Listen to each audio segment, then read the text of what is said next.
All right, episode 23. Sorry for the extra couple days between episodes.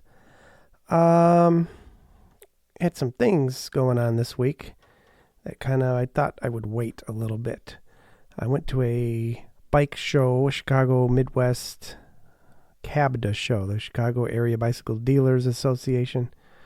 So mainly for people who own bike shops, but there was a lot of cool stuff. I did a full day, 7 hours of interviews with people and found some cool gear. That's going to be my debut video coming out on YouTube in the next week because there's enough there. I'm probably going to make 2 or 3 videos out of it because, like I said, I was there 7 hours and found more cross-country related mountain bike stuff than I honestly expected. I wasn't expecting much, being a generic bike show, but it wasn't too bad. Lots of racing stuff this week because race season has officially started in some parts of the world, and there are already race results to talk about, which is pretty cool. Tons of gear stuff that I've been collecting and a couple cool videos that are definitely worth watching. So let's get going.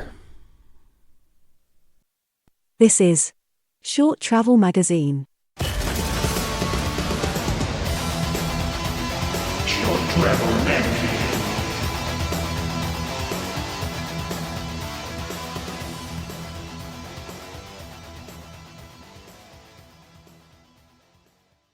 Racing news and views.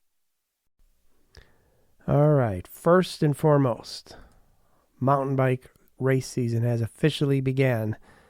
Not really in this part of the world, but certainly in other parts of the world. The first interesting race that's actually not starting till tomorrow is let's see if I can pronounce this right, Shimano Super Cup Massi Lanuccia. There we go. Shimano Super Cup Massi of Lanuccia. It's a C1 race, meaning pretty much one below the World Cup series, I believe. So it's important in that a lot of people show up who also race World Cups. Mainly it's the best of the local. Now I'm assuming since this is like a Spanish race, I believe that's where this is, right? Lanuccia? Oh boy, I'll look like an idiot if that's not true. But anyway, that's starting tomorrow. The women are tomorrow and the men are Sunday. There's no short track. And the reason it's a big deal to me is because Pidcock and Pauline Ferrand-Prévot are both making their first mountain bike races of the year. Now, we all know Pidcock's plan. His plan is the Olympics and the Tour de France and a couple of the classics on the road. But he also needs to get a little experience on the mountain bike. So I believe, last I checked, he's doing the first couple World Cups in Brazil in April. So I was kind of surprised to see him doing this one here tomorrow. So it must be a team thing because Pauline Ferrand-Prévot is also doing it. Now, she's kind of had an interesting off season. She disappeared She pulled off of social media and basically disappeared for, I don't know, it's going on almost 3 months now. And she just recently, I think last week or so, kind of popped back into that world and started kind of making herself known. So it's going to be interesting to see what she's been doing all this time. She had some issues health-wise at the end of last year and didn't do any cross races at all, which was probably smart. Pidcock only did, probably half a season worth. So it's going to be interesting to see how they kind of look. No doubt Pidcock is going to come out flying because he did do enough cross races where I'm sure he's in ridiculous shape. So a lot of the other teams that are going to be there are kind of local Spanish teams, BH Cycles and things like that. But there will be a few. There'll be, Andre Sink will be there, Maxime Marat. Since Maxime Marat is going to be there, I'm assuming, pretty sure, Sevilla Blanc, one of our own U.S. racers who kind of has been flying under the radar, I think. I mean, you don't hear a lot about her as far as, being one of the up-and-comer. I mean, yes, she did really well. But I think she's got more potential than people are giving her. I think she's going to be right up there, podium potential all year long. She seems to be in amazing shape. And being on this big factory team on the World Cup level, I think can only help. So she's going to be there. So that's one of the reasons I want to watch it. The girls of Ghost are going to be there. And people like that. Even Sam Gaze is supposed to be there. Now, that's kind of cool because he's, we all know how good he is when he's on. So we'll see. Of course, David Valero is going to be there. That's his neck of the woods. I would not be surprised if he did pretty decent. So they actually have amateurs going to race there too. This is not a World Cup. So it's going to be cool. It's supposed to be a new course. I watched it last year. It is on YouTube for free, but it's usually got a Spanish announcer, so I can't really tell what they're saying. So I generally turn that part of it off. So check that out. I won't bother telling you the times because the times don't align to hours anyway. It's usually 4 a.m. or something like that. But it will be on YouTube. So if you're looking for something to watch while you're on a trainer, yes, people are still on trainers in February in the upper part of North America. Although it was really nice today. And check that out. Now, today, actually, I don't know if I mentioned this in a previous podcast about the Abu Dhabi. It's called the Hero. It's on Huda, and I have to explain, excuse my pronunciation, Hudayriyat Island, Abu Dhabi. This is something they put together. They're trying to kind of make this a regular thing. $150,000 in prizes this weekend, which, quite frankly, I'm surprised there aren't more people that we've heard of in the World Cup world at this race. There's some. Notable Peter Sagan was there today, and a few other big names like that. That already happened. The short track was today. They're following kind of the World Cup formula. Interesting. So you don't have to waste your time looking it up. But Thomas Litcher won for the men, and Rebecca Henderson won for the women. Peter Sagan was in this race. Now, being a short track, it said he's never raced a short track. This was his first try. I'm not saying I expected him to win. It is his first, but he has been training very hard. If you watch his Instagram and various other things, he definitely has been training. He came in 11th. Now, short track, 11th could mean literally 6 seconds off the lead. So I don't hold a whole bunch of weight on something like that. I mean, winning is cool, but 11th could also mean he's literally 2 seconds, maybe 1 second off. So that's not a huge deal to me. Martina Berta did come in second. She had a heck of a great year last year. So, there's just enough. Luca Bredo came in second to Litcher. There's enough. That's after that, it kind of goes. I've never heard of any of the racers, so they're not all World Cup. I was kind of surprised there wasn't more there. My favorite, Where Are You Now, from an earlier episode, Elizabeth Brandau from Germany, was there. She finished in 10th on the short track, which is not horrible. I saw her in the cross races all winter, and I wondered if she obviously wasn't training to come back to the mountain bike world. So I'm kind of curious how that's going to play out. I don't expect her to show up at the World Cup and start winning necessarily, but I hope she does well. It's kind of cool. She's got 3 kids and, a full family life. So she's trying to fit all the training in and travel. That's kind of cool. What else? Let's move on for that. Let's talk about some of the American race schedules that were released. Let's talk about the marathon, which I still think deserves more attention. Now, of course, nobody really cares about that like they used to. I mean, marathon, 100 miles roughly. There's only 3 races this year, which is kind of weird. Now, the World Cup marathon schedule is only 3 races: Czech Republic, France, and Lake Placid is the final, which is really cool to have that the same weekend as the regular XCO World Cup. So that's kind of cool. But the World Championships, this is kind of odd. A week, or no, I guess it's not odd. It's a week previous to the World Cup, as the World Championships for the marathon is in snowshoe. Seems like they could have figured out a way to get that on. I don't know. I guess the point is that people come here and then they don't have to leave for a week and then they can do the World Cup, I guess. Is that the idea? I would have to think so. So that's what they got going on. Now for USA Cycling, they just, as in like yesterday, announced the cross-country mountain bike series. Now I decided I'm going to call this the NORBA series. Somebody needs to get that name out of the mothballs. Now, I know only old people like me understand or even remember NORBA, but there's something magical about that. It just brought it all to, that was the series everybody in the 90s, even from Europe and all over the world, they would come here just to race in the NORBA series.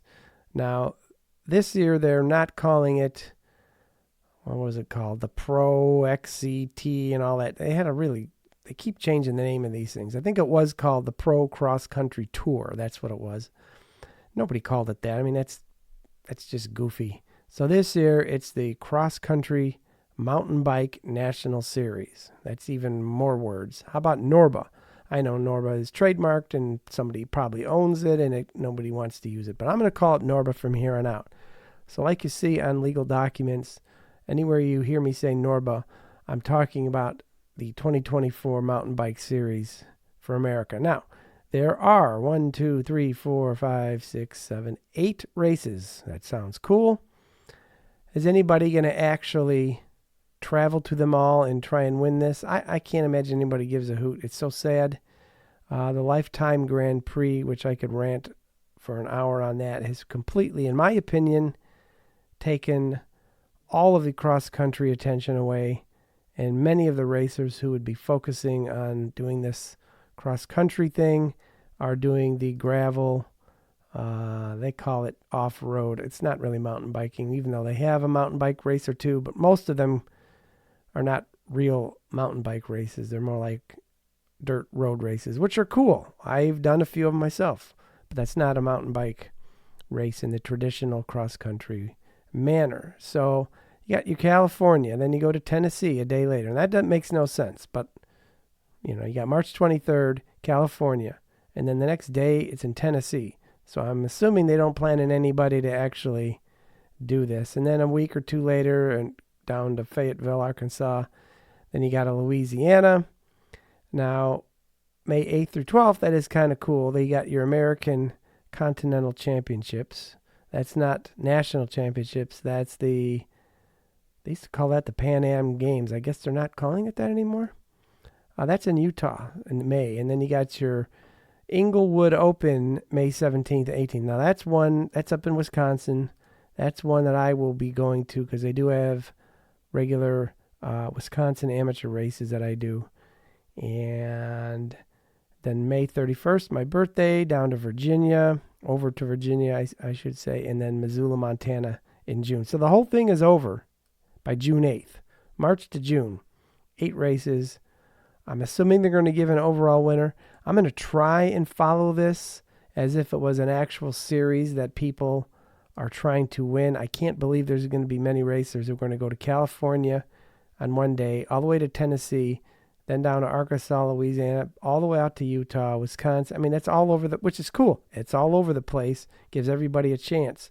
Kind of West Coast, Midwest, East, South. That's awesome. But as far as anybody treating it like a series, like it used to be, and go to all of them, I can't believe there's going to be a lot of people doing that. So I'm going to try and kind of follow it and treat it as such, and see who kind of rises to the top. Your U.S. racers, your Christopher Blevins, people like that. I can't imagine if they hit one or two of these just because it's an off day. Actually, there's none in Colorado. That's interesting. Seems like there should always be one in Colorado.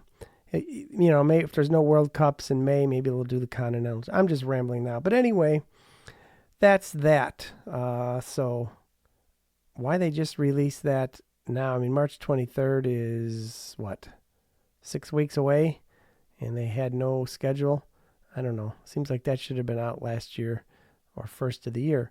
So we'll see what happens there.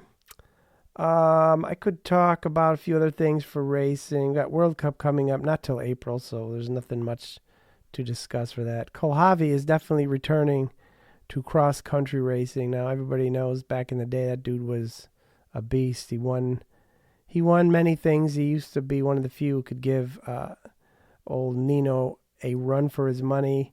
He kind of aged out of the regular World Cup, but he's back, got a team, so that's kind of cool.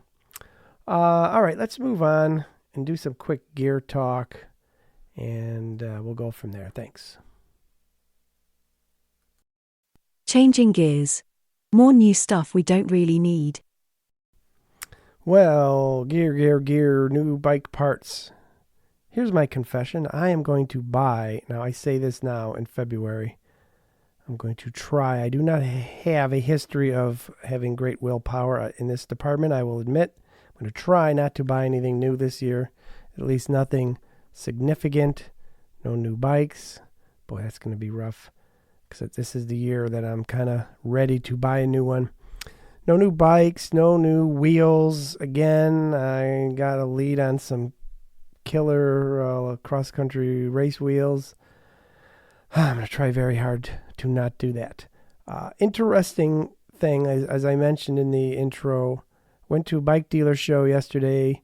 There's 3 of them. The Midwest show in Chicago, I was able to get into, and it was actually quite a bit larger with more manufacturers, big name and small name manufacturers than I expected. A lot more, actually. I kind of thought it would be all e-bikes, Chinese companies pushing their e-bikes, and there was a huge, I'd say a quarter of the whole show was that. But they did kind of keep them isolated in their own section. I just walked right in through there. I didn't even look at any of those. I'm not interested at this time in that stuff. But a few of the interesting booths, TRP had a booth with their 12-speed mechanical drivetrain, which, it was released to the press, I believe, end of last year, in December-ish. You saw like all the outlets all did their reviews at the same time. And I've had my eye on it because, A, it looks really nice. It's kind of, that black and gold, copperish gold color that Eagle came out with, which is actually interesting that they chose to mimic. It looks a lot like Eagle with a little more gold on it. But they did have a full set up where you could play around with it. And they had all their brakes, of course, because they're known as a brake company. It is Tektro, which is, the cheap, crappy, I shouldn't say crappy, that's not what I mean. The lower end stuff you see on a lot of bikes is Tektro. Mechanical V-brakes, rim brakes, and discs. So the TRP has nothing new. They've been around for a very long time. This is their racing department. And I got to play around with the drivetrain and actually shift it. And they had a few really, really interesting features on there that I'll show you in the video. But I did see if I could get a sample to try, because I've become more interested after 6 or 7 months on this SRAM Axis XX1 on my cross-country bike. I have, for some reason, maybe it's nostalgia already setting in, become interested in mechanical again. I put it back on my fat bike, as I said in the last episode, and have gotten used to that clicky sound again. And this one felt really good, I must admit, and it had a couple features that it's better to see them on the video than to describe them. So that's cool. So that's something that caught my eye. The other thing that came out a couple weeks ago is Zipp, who was owned by SRAM, of course, has their high-top wheels that they're calling cross-country. They don't say cross-country race wheels, but it's their lightest mountain bike wheels. And the weights were decent. I think they're around 1,400 grams, which is not super uber light, but they're over $2,000 a set. So to me, I'm just not interested in something like that. If I'm going to spend $2,000, and I have spent $2,000 on wheels, then they better be ridiculously light or something. They have to be more than just a cool name or a cool look. Usually it's weight for me. If you're going to buy crazy expensive carbon wheels, for somebody like me who never ever breaks wheels or spokes, I don't need, flex, and they do have the cool tire whiz, Bluetooth pressure sensor thingies, but you can buy those aftermarket and put them on your bike. But man, like over $2,000 for a set. That was kind of shocking. So I just was wondering if we're going to start seeing a lot of the SRAM-sponsored cross-country racers also now using their Zipp wheels, because up to this point, they're always have another wheel sponsor. I see no reason why they can't just say, hey, you already got our forks and drivetrain and everything else. How about the wheels? So we'll see what happens. While we're talking about wheels, GMBN, the old GMBN channel, which honestly I haven't watched more than once or twice in the last couple years, because it's almost all enduro or kind of stuff that I'm not interested in. They have said they are officially now using Hayes / Reynolds wheels, the official GMBN wheels, like that matters to anybody, but Hayes being a company just a few hours north of me up in Wisconsin. They make Manitou forks and all that kind of stuff. They're pretty Sunringlay. They've got quite a few brands, of course. Their brakes. Hayes as a company seems to be trying to step it up in 2024. I'm assuming they're going to release the Manitou suspension cross-country stuff finally that they basically rode all last year. Seems like that's taking an awful long time. Maybe right before the Olympics or something, they'll release the Manitou cross-country forks officially. So that's kind of interesting. Kind of a strange collaboration. I don't know. Seems odd that they would want to be seen as a wheel of GMBN. Maybe they got a deal on it. I don't know. What else? Let's talk about Leap. Anybody here know of Leap components? Probably not. They basically make 3D printed gizmos, usually to adapt the SRAM Access wireless system. They make different ways to mount, for example, the little wireless blips. They actually have a little mount where you can put two wireless blips, little tiny buttons, front of the grip and back of the grip for your thumb and index for shifting. And you mount two wireless blips in there, clamps to your bars, just like a normal clamp. You can almost not even see these things on there, which is pretty cool. The only downside is, from word on the street, is that the batteries, which are meant to not be replaced, you throw the whole blip away, and it claims multiple 2-year typical use. Well, when you use them as your main shifters, they're lasting for some people just a few weeks, not years, because they're like an alternative shifting system, not your main shifter. So just when I got kind of excited, that'd be kind of cool to try that, and maybe because it's not terribly expensive, I think I better just stick with what I have.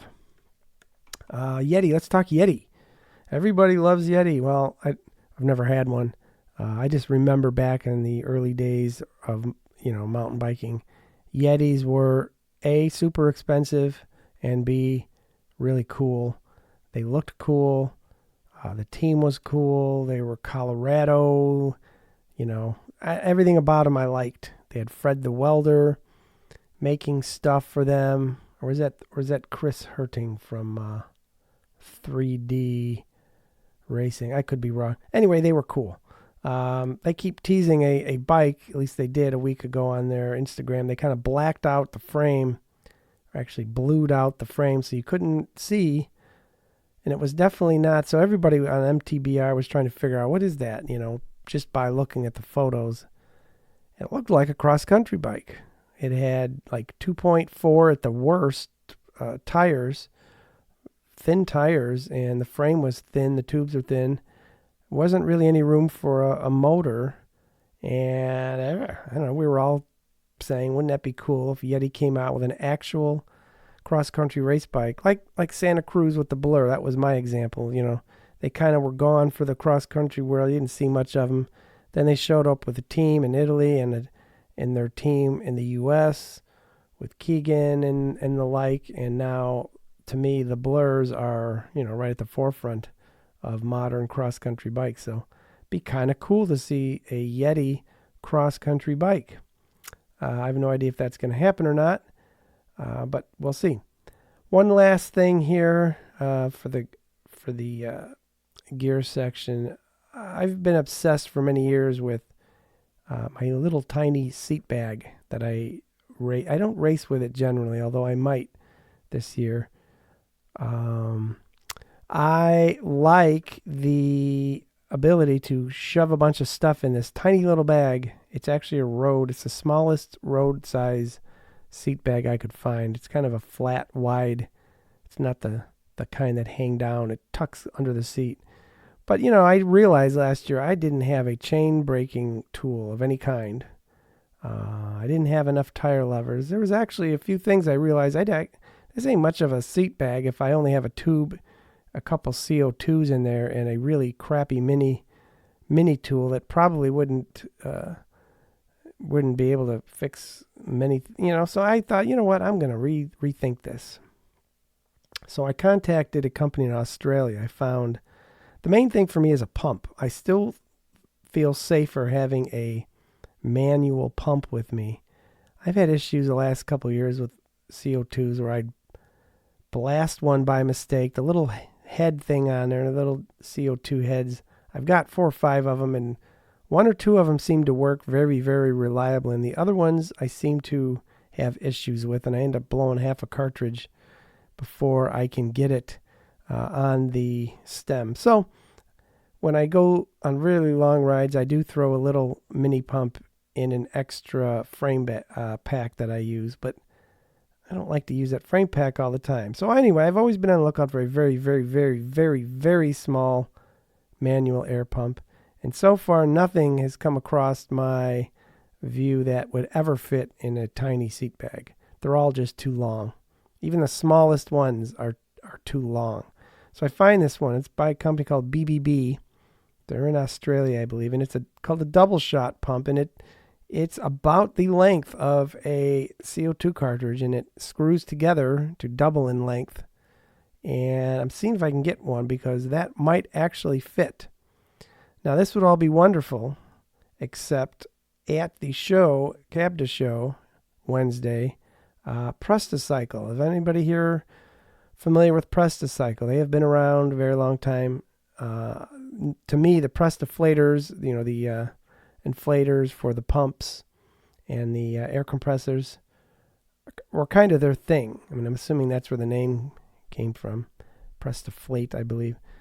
But they had things that blew my mind. I had no idea that company made such really quite amazing little tools and products that would be absolutely perfect for a cross-country seat pack, even for race day.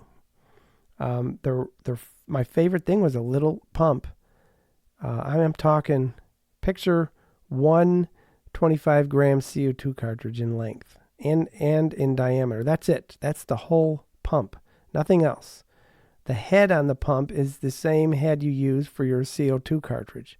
So if you threw this pump and 1 CO2 cartridge in there, you only need the 1 head on there, and you're good for a quick fix during a race, or something more serious happens, or even on a casual ride. You don't have to bust out an entire CO2 cartridge and waste it. I'm sure I'm not alone. I've been out riding 20 miles from home, and I kind of realized I forgot to top off my tires before I left, and they're, a couple PSI down. That could be a real bummer It just feels to me, I hate the feel of slightly mushy tires, even if it's just a little bit off. So several times in the last couple of years, I would just waste a whole CO2 because I couldn't find any type of pump anywhere that worked, like a public pump. So that's just one of the things. I mean, it's almost as if they're making these products for cross-country racers. It'll be on the video. That was one of my favorite booths of all of them, believe it or not. I would have never expected that.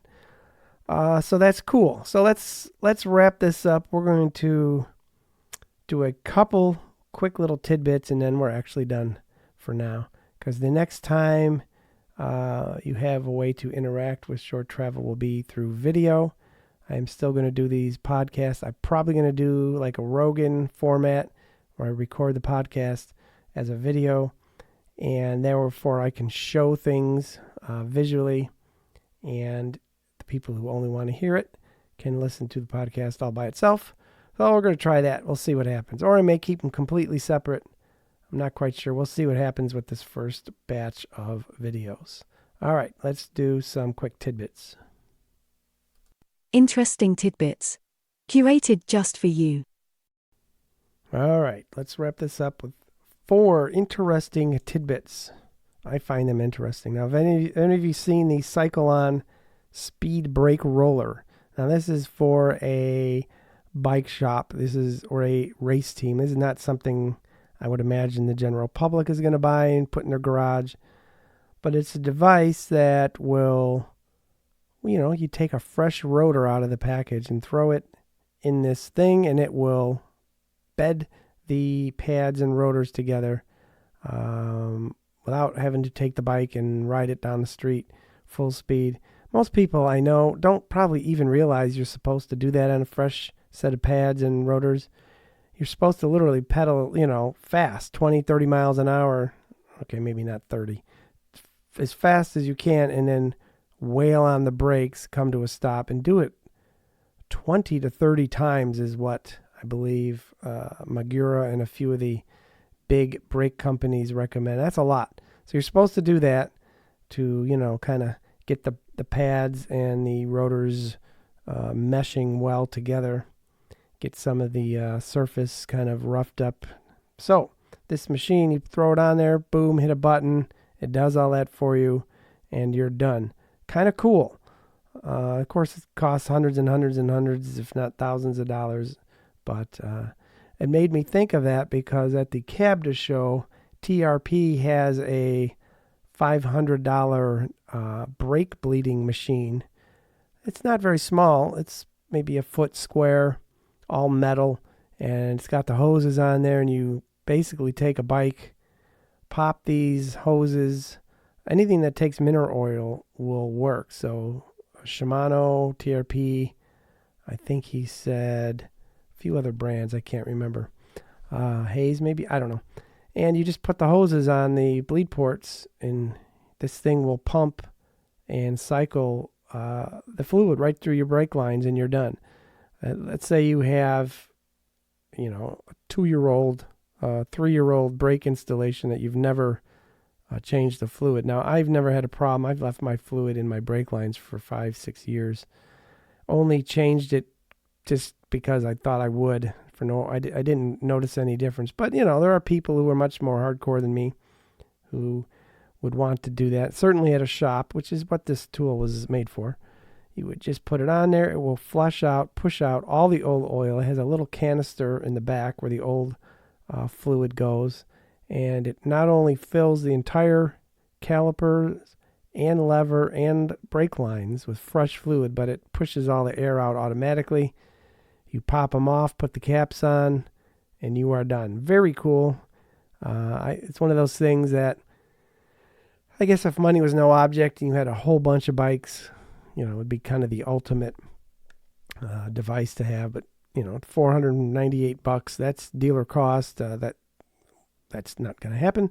But I did find that neat that there are tools that specialized for doing these things. Orange Seal, my number one sealant for tubeless tires, although I must admit I have been dabbling with the other Silca makes a sealant, and I put it in a few of my wheels now, and I didn't get to ride. It's been winter. I put it in a pair of fat bike wheels, and that's all I've had a chance to use. It's worked fine, but I honestly can't say it's any better yet. I don't know.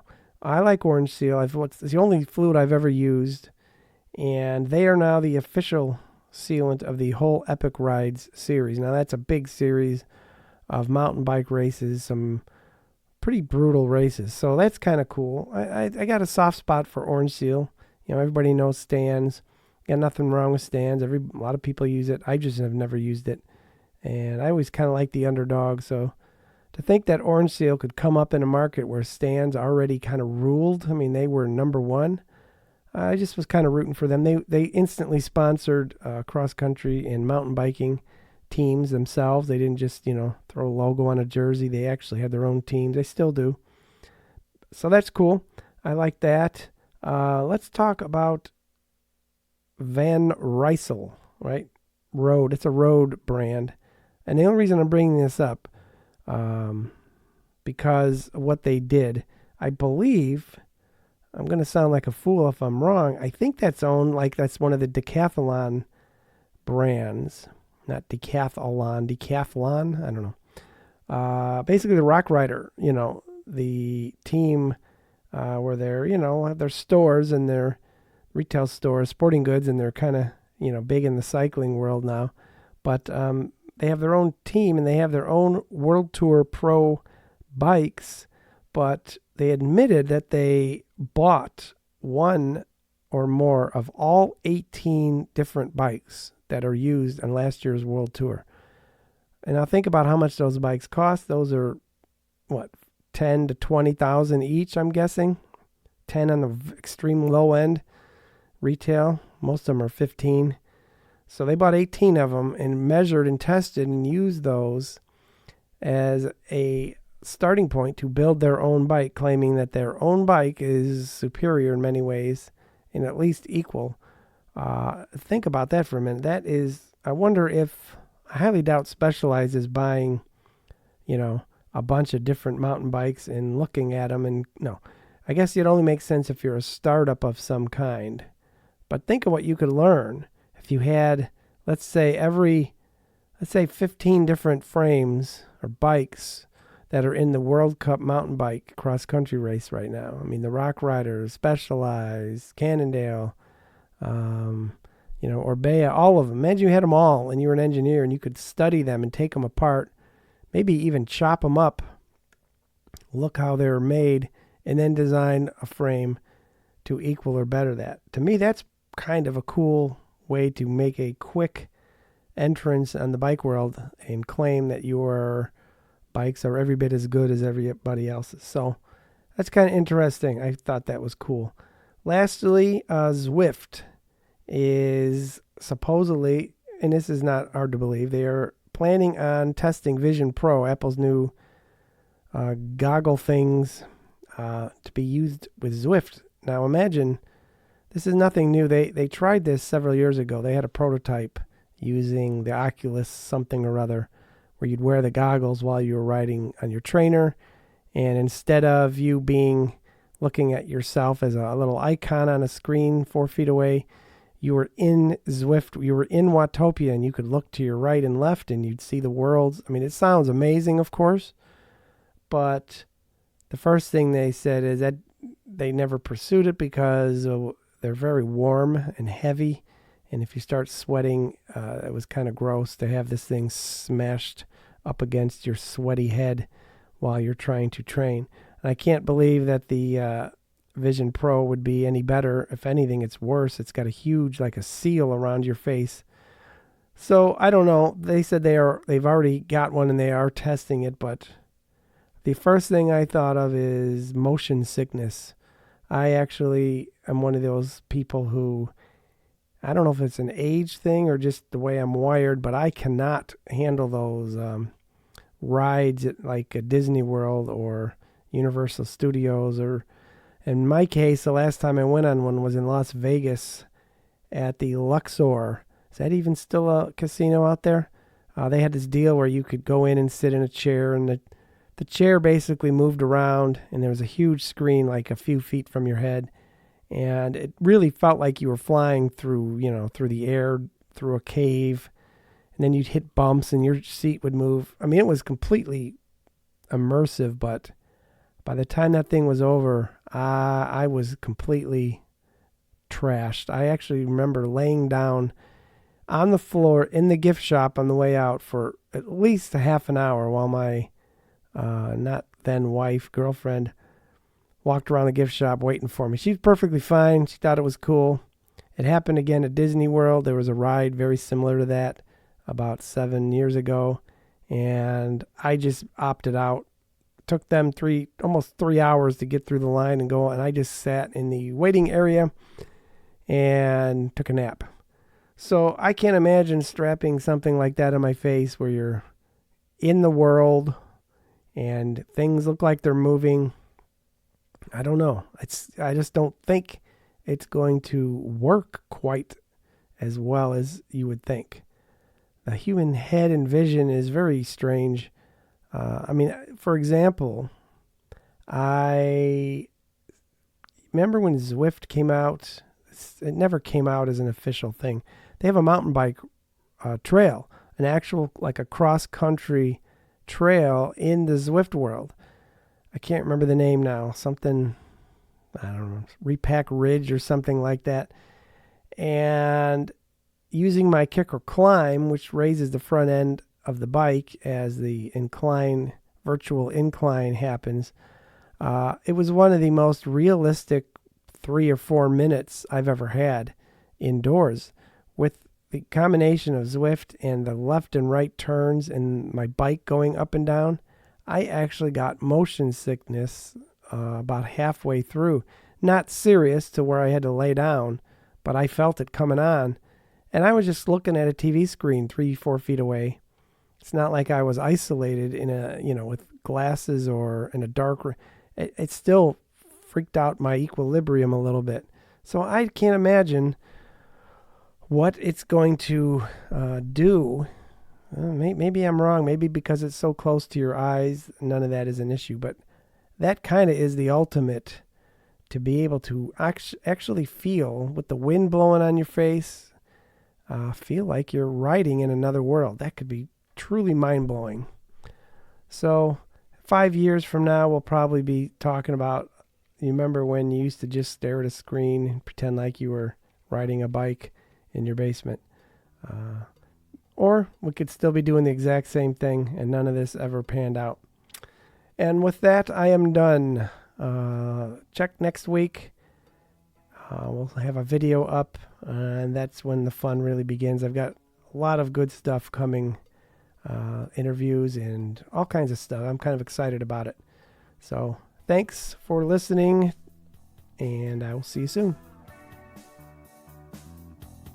Thank you ever so much for listening to Short Travel Magazine.